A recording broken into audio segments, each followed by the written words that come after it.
Turn the ESP off for a second and see if you can spin tires. This car is a great commuter car, so I went on Russian forums. 0 to 60 one more time. GM dropped the ball on this car because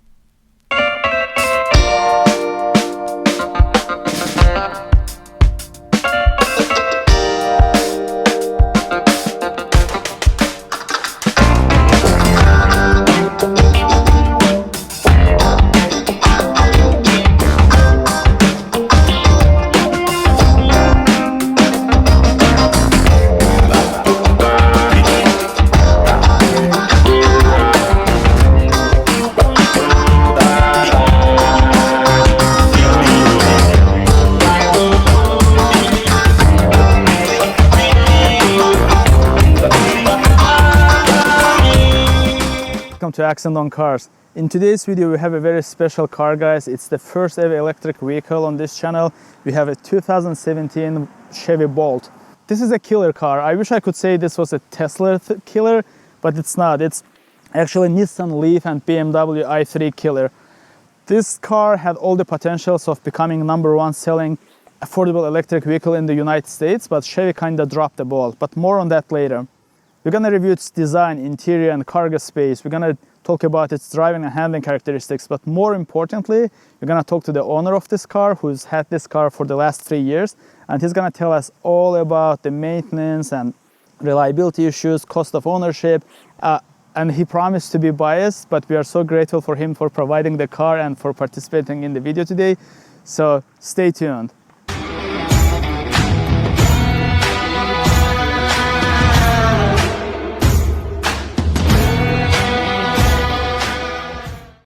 And if you are new to the channel, in this channel we test drive cars, we talk about driving and handling characteristics, and for used cars, we talk about cost of ownership and reliability.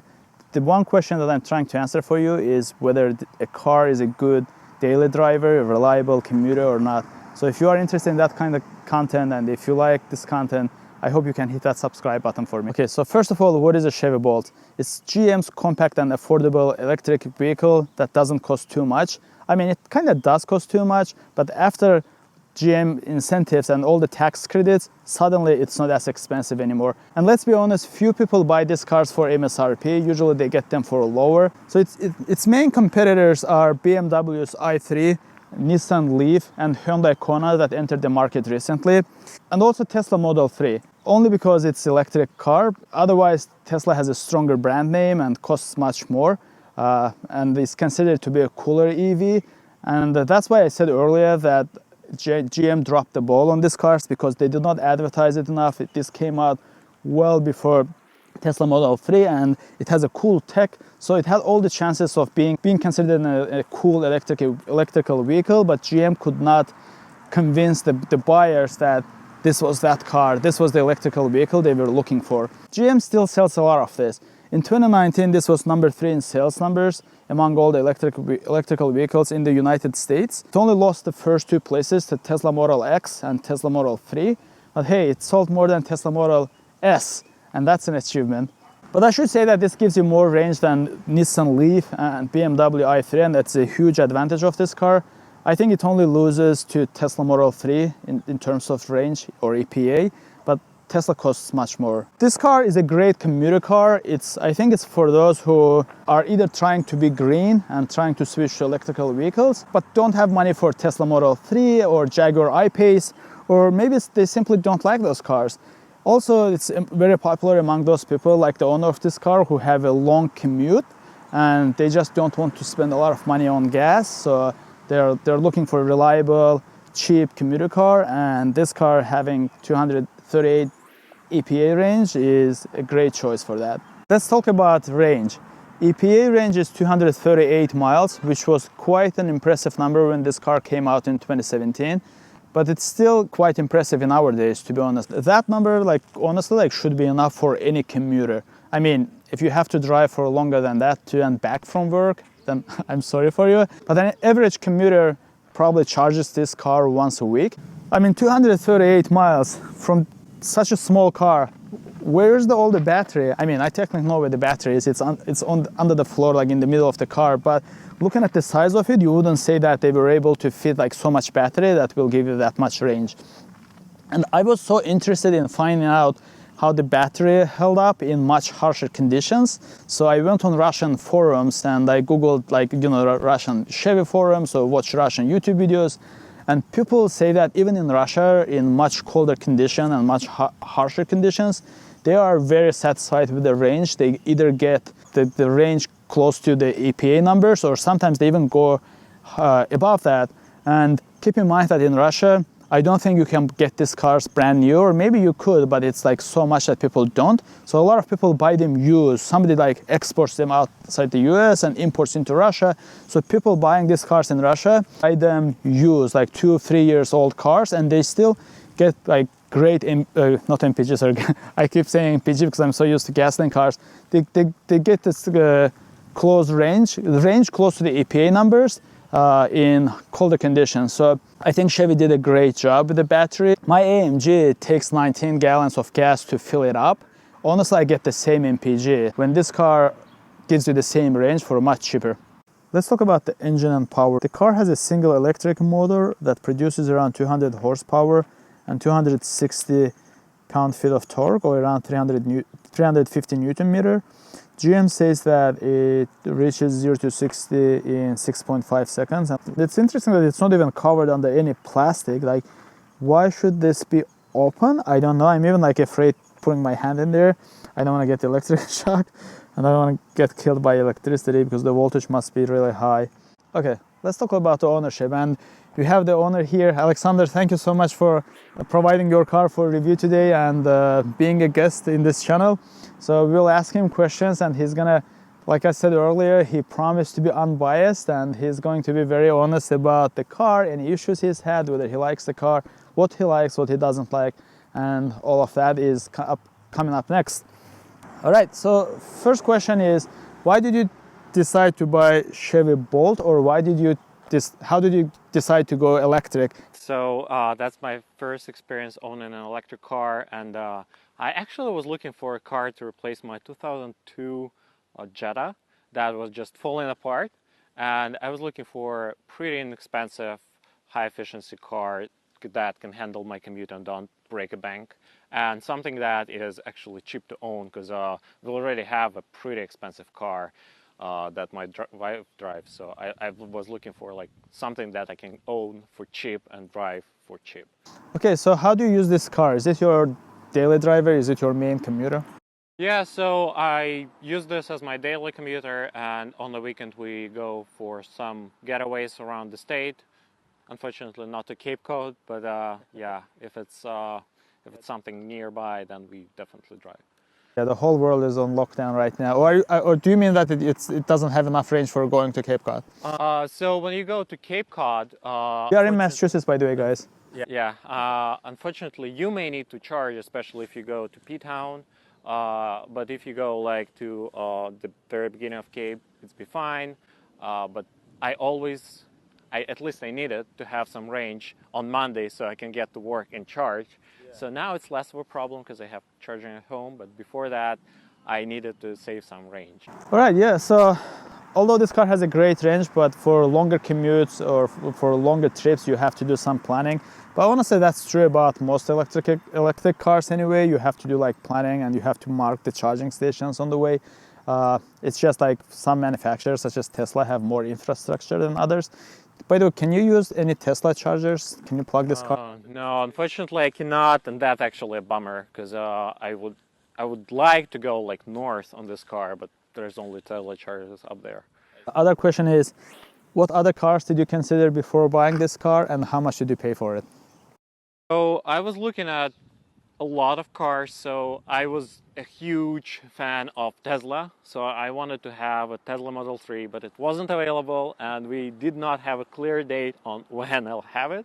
So I looked at Prius Prime, I looked at a lot of cheap daily commuters like Volkswagen Golf, Corolla, Camry, a lot of that stuff, but they did not like handle well in terms of performance and price. And how much did you pay for the car?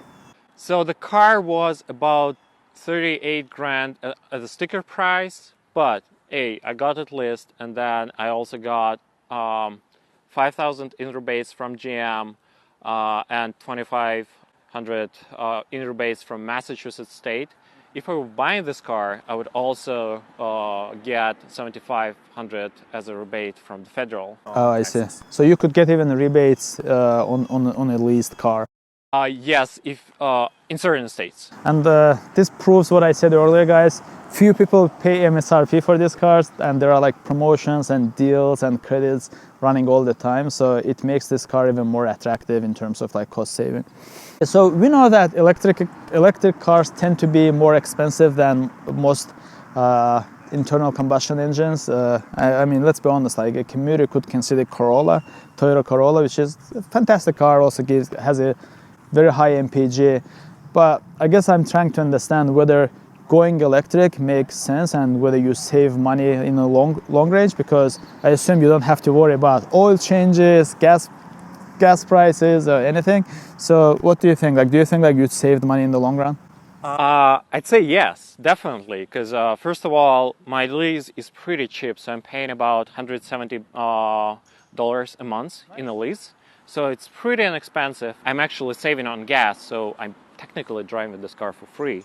And yeah, charging is another thing that I'm getting for free. So free here, free there. It's cheaper at the end of it. So, I was just mostly using public chargers. There's a lot of public chargers that are still free and available.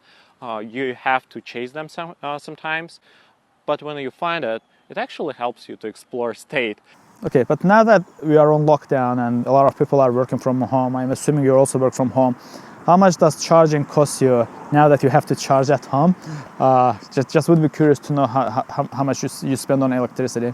So virtually nothing, so assuming that I'm getting 20 cents per kilowatt including delivery, and this battery is 60 kilowatts. To charge 60 kilowatt you're not getting like all 100% of your electricity, something like you lose to heating. So you spend like maybe $13 to charge this up. $13 to charge it up once. Yeah, from like 0 to 100. Gotcha. And I get about like 4 gallons of premium gas that definitely is not giving me like 238 miles per gallon. So that's quite affordable. All right, now let's talk about the reliability and any issues. Have you had any issues in the past 3 years you've had this car? And if yes, what they were, and what was the experience getting them fixed at the dealership? So I actually had quite a few of those. So first of all, my car got rear-ended, so it was a pretty expensive repair. Thankfully, my insurance paid for that. Mm-hmm. And then I got a harness, a low voltage harness on my battery damaged because of, thank you to Massachusetts roads and my bad driving. Yeah, we have very deep potholes in this state. Yeah, so I probably hit a pothole and like a stone or something broke my low voltage harness. Put this as a claim against my insurance. Gotcha. It's not a warranty issue, unfortunately. I see, because it's not technically a failure. It's like a damage that happened to it. Yeah, it's a damage that happened, and yes, I mean this low voltage cable, you can see it underneath. It's not covered, so it might be problematic if you live in a state with bad roads. And yeah, the last thing was, I think, so my breaker broke. So I was charging this car during the heavy rain, and my car stopped charging suddenly. Oh. So it appeared that there is a breaker that basically broke and needed to be replaced. Very cheap fix, but yeah. When you say very cheap, like how much was it? So I didn't pay for that. It was like covered by my car's warranty. But again, it's like a block with breakers. You pull it up and replace a breaker, so it's pretty easy. So basically, you've had like 3 issues. 2 of them were like kind of like accidents and damage caused either by bad roads or by someone rear-ending you.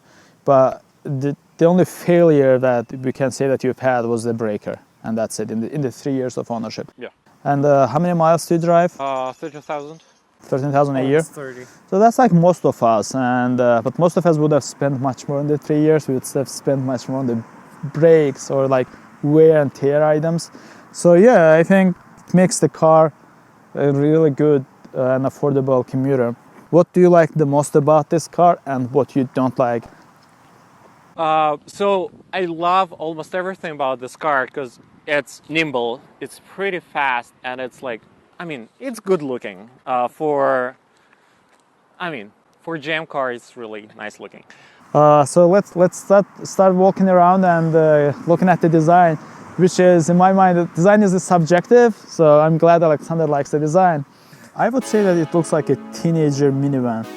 It's not a hatchback, it's not a minivan, and it's not an SUV. I think this design is more suitable for European markets than the US, because over here, customers value something different. This car came out during the time when car manufacturers thought that if a car was electric, it had to look rather unusual. If you remember the previous generation Prius or Honda CR-Z or Nissan Leaf, BMW i3, they all look different and quirky compared to gasoline-powered engines, gasoline-powered vehicles. But thank goodness that has changed nowadays, and we see more electric cars that don't look much different than regular cars, such as Audi e-tron or Jaguar I-Pace. The car comes in two trims, LT and Premier. This particular car is LT, and the latter, the Premier package, has some stylistic differences such as machined rims, outside rear view mirror turn indicator, and some additional tech and safety features. Also leather seats. I mean, they're like eco leather, they're not real leather, but LT trim comes with cloth seats only. So let's talk about the rims for a second. The rim design is something that GM definitely succeeded at. They look awesome. Like, just look at these rims for a car of this class. They look just great. The car comes standard with HID headlights, and thanks Chevy for that. Unlike Mercedes and Audi and even BMW that had halogen reflector headlights as standards until recently, GM decided to give you a HID for HID as standard. Although I should say that LEDs probably would have been more suitable for this car simply because LEDs consume less power, and that's something you definitely want to have in an electric car. I like the taillights a lot. For some reason, I think they're reminiscent of BMW 7 Series. I'm talking about BMW 01 7 Series taillights, and I like them a lot. I don't know why. Maybe it's because of this shape of the LEDs inside the glass. I think in general the taillights look awesome. Generally speaking, I don't like when cars have their turn lights or any other lights embedded into the bumper, but GM could not integrate the turn lights into the taillights simply because of the US regulations. Because of this design, if you open the trunk, you could see that there are no lights over here, and that's not acceptable by the law. And GM had to put the flashlights and hazard lights and brake lights down there, but they could have done better with this design. There are like halogen bulbs in there, and just the design of the glass itself doesn't look that fancy, and honestly doesn't go well with very cool looking LEDs on the trunk. I think look at this and look at this. So the trunk, speaking of trunk, the trunk like goes up, and we have this divider that goes up along with the trunk, like in hatchbacks, and I think that it has a pretty deep, like in all electric cars, it has pretty deep trunk and has a decent size. And thanks to 40 to 60 folding seats, this car can be, can have even like larger capacity, cargo space. There is no ski pass. Okay, so ski pass wasn't even offered as an option. Let's see what is under this. Oh, there's even more storage for your charger and stuff under there. So there's a little organizer. That's pretty convenient. No spare tire. What I find interesting is that there are no hinges or hooks, anything for kind of like hanging your shopping bags. So that's a minus. That's a negative. So I'm 5.8, and I adjusted the seats for my own position. I think this would be a comfortable position for me. And let's see how much space there is in the back. So we have stuff in here, but you can see that there is plenty of space. Can you fit behind yourself? I never tried, but yeah. Never tried. So I'm 6'2", so I'm not that higher. Yeah, okay. One advantage of having electric vehicles is the spaciousness and how much room there is in the cabin. And I think this car can hold 4 people comfortably for short to mid ranges. All right, we are in the car. Let's start it and talk about interior and technology for a second. So you started like a regular car, foot on brake. There is no engine sound, there is nothing, it just starts up. That's so unusual. The car has a heated steering wheel. Is it standard or is it? It is. It is? Standard. Okay, that's pretty awesome. So screens, we have like 2 screens, one over here and the large one over here. I like the fact that you have like big buttons over here for AC and stuff. You know, not everything is in the touchscreen like in Audi, and I definitely appreciate that. We have a couple of blanks, probably there would be like more options. You have a sport mode and you can turn the traction off. I'd be really curious to see if the difference between sport and not sport is noticeable. We're gonna try that. In general, I wanna say that it's a big screen and it's pretty colorful. What I don't like is that from here, from the driving position, it's like too angled this way and it's a little hard to see. I mean, for me, like I have to kind of like lean forward to see what it says. It's responsive. It's a little slow, feels like, but it's responsive. Oh, it has this heated steering wheel heated seats as well. What does energy do? So it's all information about your energy efficiency. So when you click, you can see like what's battery left and how good you at driving. Does it have Android and Apple Play? Yeah, it has integration with both, and this is what I use it for mainly. So you can buy a navigation from Chevy, but this navigation I haven't tried that because why pay more when you already have your Android phone on you? I honestly think that the navigation in cars are absolute nowadays. Everybody's using Google Maps and Waze, especially Waze because it tells you where the cops are. Yeah. So regardless if you get a navigation or not, most of the time you're gonna use your cell phone, I think. It's reminiscent of BMW. And what I really like is that R is like to the right. It's almost like in like older, like in the manual gearbox, you have to like move it to the side for putting in reverse, and I think it's cool. If you pass D, there's also L mode, and L is for one foot driving. That's when you lift off the acceleration pedal and the car slows down. You don't even have to hit the brakes, and which I assume saves you some money because you don't have to replace brakes as often, right? Yeah, I did not replace brakes, and they still look like new. But the cool part is that, it's so much more convenient because you just simply lift your foot from a pedal and it slows down. Right. And it does this for a full stop. So. And that's a cool technology too, because instead of losing all that energy, like the stopping, braking energy, it captures that and it charges the battery and it adds a few miles to your range. One big negative thing about these cars in general, and I don't know, Alexander, if you will agree with me, I think like a lot of owners complain about the seats, and specifically people don't like the fact that the seats are narrower and there is not enough padding in them. Right now I'm putting my hand on it, I'm pushing on it, and I can feel the structure under it, and when I was sitting over here I could also like feel the structure inside. So there is not enough like cushion or enough padding, and apparently that was not fixed in like the latest 2020 model either. So hopefully one day GM will listen to the customers and put the better seats in here. And I see that there is like a lot of storage in here. There's some storage in the central armrest. And I like the fact that there is like this panel over here and this panel over here. They're not connected, there's gap. So if you, for whatever reason you want to like switch sides, let's say, there's a traffic on your left and you want to exit through those doors, so you can just jump from the driver's seat onto the passenger seat easily. That is great. And there's storage over here as well. This one, I don't know what it's for and what you are supposed to put in here, but if you have something like a bottle or something and you are going on a long trip, there's storage.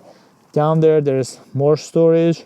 I think you can put your electronics in there, and is that a power outlet?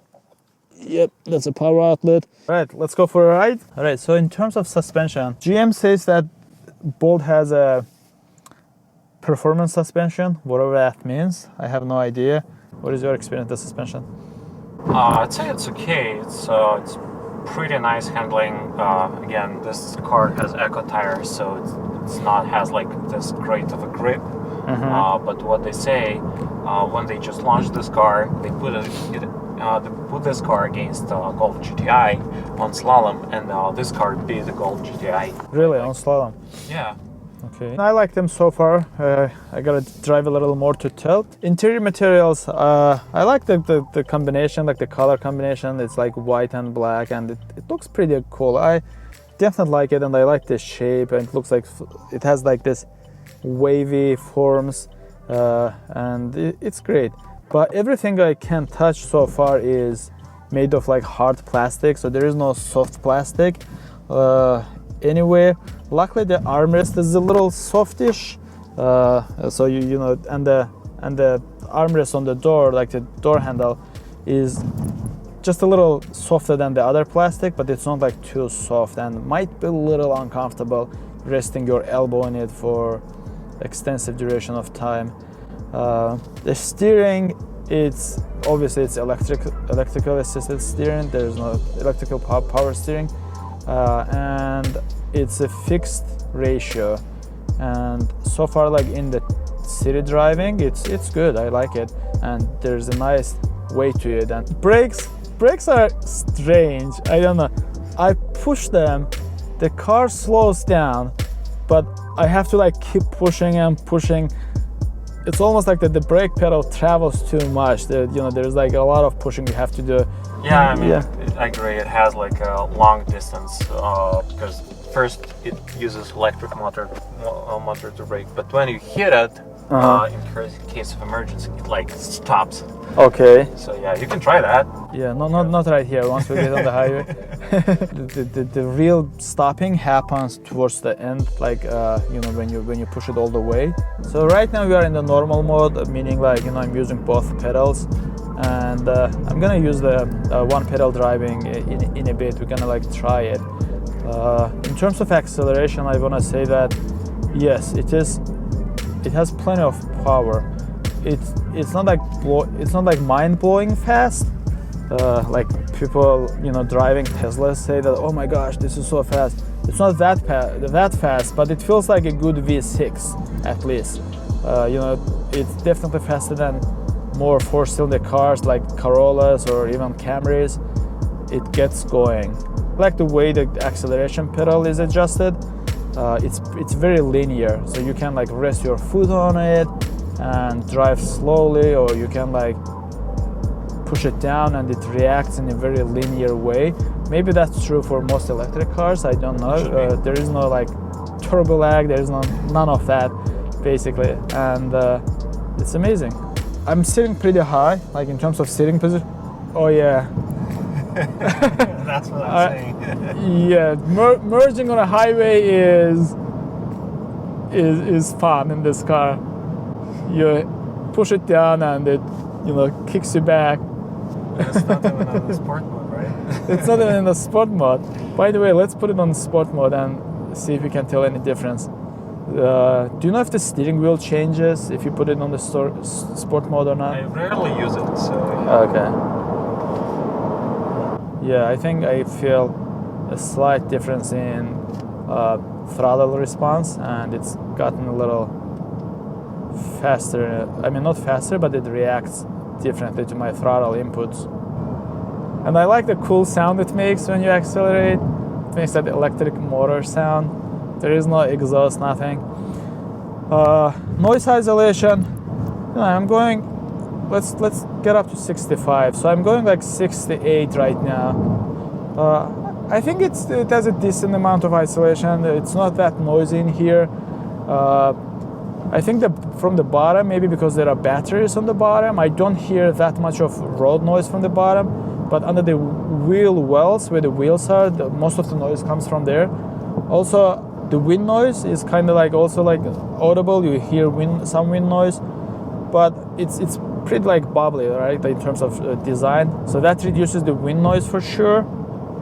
It's quieter than in some Japanese cars, like if you compare to gasoline powered, like Toyota Camry or Toyota Corolla, it's definitely quieter.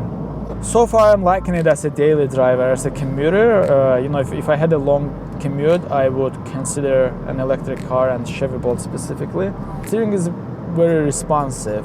I'm turning the wheel and it reacts immediately. What do you think about the steering? So I love the steering. This was one of the reasons why I bought this car, because it's like really nimble. You can point and shoot, and it's really easy to merge in this car. Yep. The only thing that unfortunately you cannot fully leverage all the capabilities of this car, or all the potential, unless you change tires to something sportier. Yeah, I like the chassis. Honestly, like for a daily driver, it is nimble, and I know what Alexander was talking about earlier.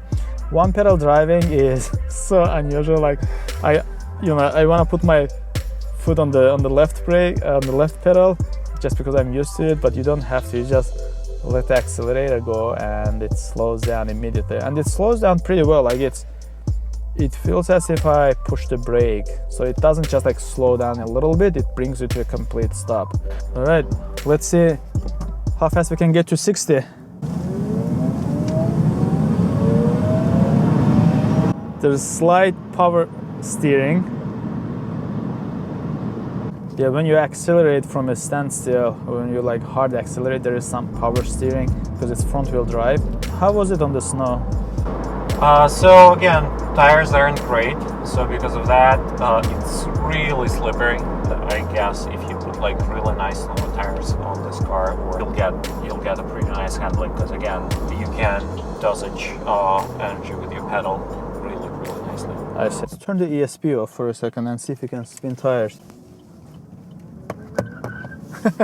Yeah, you can easily spin tires, and I should say that I am legitimately impressed by the steering and the way the suspension is set up. I was expecting a minivan style steering that is not responsive, not intuitive. That's not the case at all. Let's do 0 to 60 one more time, merging onto highway. All right, 65. So it says 561, but I'm not sure if it's true. 561. Let's try that again. Yeah, we did it like 1 second faster than GM claims. That's not bad.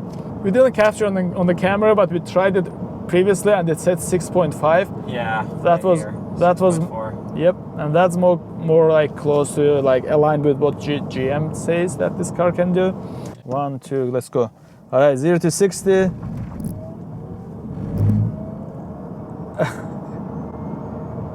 $60. Yeah, so it says 617.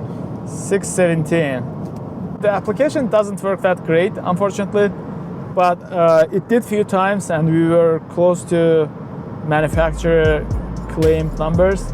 And I was saying to Alexander earlier that this car legitimately surprised me. It can put a lot of smile on your face. And look at this, we're going around this roundabout. Just give it a little bit more spin. You can like drift, like front wheel drift. It is it is so much fun. It's a little car that puts a lot of smile on your face, and just because of the way this car looks, you would not expect this kind of handling from this car. It's more fun than it seems. And it's kind of slipper. It's what? It's a slipper. It's a slipper, yeah, it's a slipper, definitely. I think we're getting into final thoughts here. Like, is it a good daily driver? You answered that question, and I experienced it for myself. It is a good daily driver. Seats aside, because seats are not that comfortable, but they are not that horrible. Seats are the only negative about this interior. It's pretty roomy. AC, I usually tend to pick on AC, and this air conditioning system, it's quiet. Acceleration, although the car only like has 200 horsepower, But because of the fact that it's an electric car and it delivers power differently, it feels like 300 horsepower V6, like I said. Handling gets like 5 out of 5 for its own class, and the steering is so linear, predictive. Brakes, you'll get used to them. Brake pedal itself isn't that great, but because of the one-wheel driving factor, I think maybe that was the reason why GM actually introduced one-wheel driving, because they knew brakes were not that good, or maybe maybe brakes were not like that important to them. Most owners will drive it with one pedal to regenerate, get more power. I think if I had a long commute, and if I could get over the fact that it's not as cool as Tesla or it looks quirky, if I could get over those factors and the seats, then I would definitely buy this car as my daily driver and as my commuter. Yeah, with this efficiency, you get 228 miles on a full charge. On full charge, with the way I was driving like a maniac, I would get that many miles. That's great. That's impressive. All right, guys, thank you so much for watching. I hope you find this video informative, and thank you, Alexander, so much for taking part in this video and providing your car. You changed my mind about Chevy Bolt. I always thought it was a boring little car, but it's a lot of fun. Ooh, yeah, that's what I'm talking about. Roads.